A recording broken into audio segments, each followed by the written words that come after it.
Investing money in North Dakota can help build communities, wealth, and our future. One bill presented today plans to steer our funds in that direction. Adrian Oglesby has more as we lead local. The people of North Dakota trust us to monitor what's going on. Our state's legacy fund was created partially due to the recognition that state revenue from the oil and gas industry will be derived over a restricted time frame. The idea is that these funds will take over when our oil funds are not there anymore. Bill 1278 addresses its whereabouts directly. House Bill 1278 would push back against ESG investing in our state and require bidding on our investment managers every 5 years. In addition, the bill would also require a rebid on Chief Financial Manager Callan, which would shake up some change. The reason for that is that we've had basically the same manager for since I believe somewhere around 1990.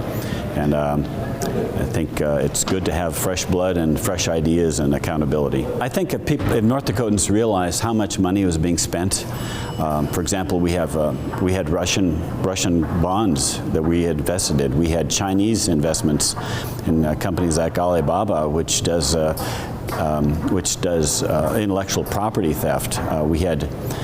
There's just things not necessary. We should not be aiding and abetting our enemy. This is just not helpful. Those opposed gathered, arguing that the language is vague in some sections. The conditions in the bill would be difficult to do, and some are concerned on the intent of the bill. This would actually require us to renegotiate or look at or rebid all of our not just the general consulting contracts, but all of the investment management contracts. And so if that wasn't the intent, then we would have to find a different way to speak to it than the way it is written. If it was the intent, that would make it very difficult, especially in private markets for us, because those commitments are well over 5 years long. They're 5-10 years long. The capital is locked up. Neutral testimony from State Treasurer Thomas Beadle was lengthy, though in summary, he seems to worry that rebidding every 5 years could be problematic.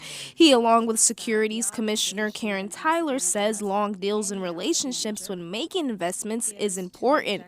This would go against those bonds. Beadle agrees with Representative Satrom that getting local trust institutions and fund managers involved would be beneficial to the board as to where our funds will be allocated, keeping funds in North Dakota. But the million-dollar question is, are our dollars being invested into dark markets?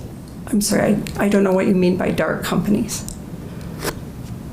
Dark companies would be what Representative Satrom was talking about, pornography or involved in stealing, into intellectual property, companies that are less than legitimate. I don't believe that we're invested in any less than legitimate companies. What we spend and how much we spend reflects on us as a state.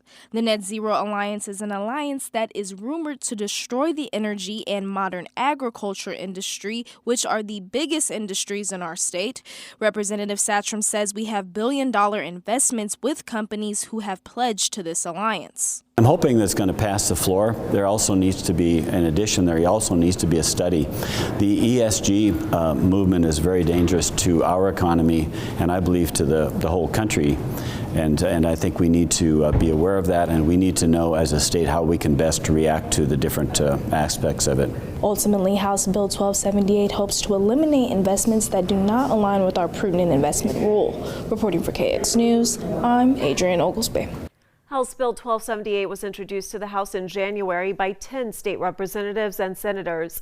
The bill was heard this morning by the Government and Veterans Affairs Committee.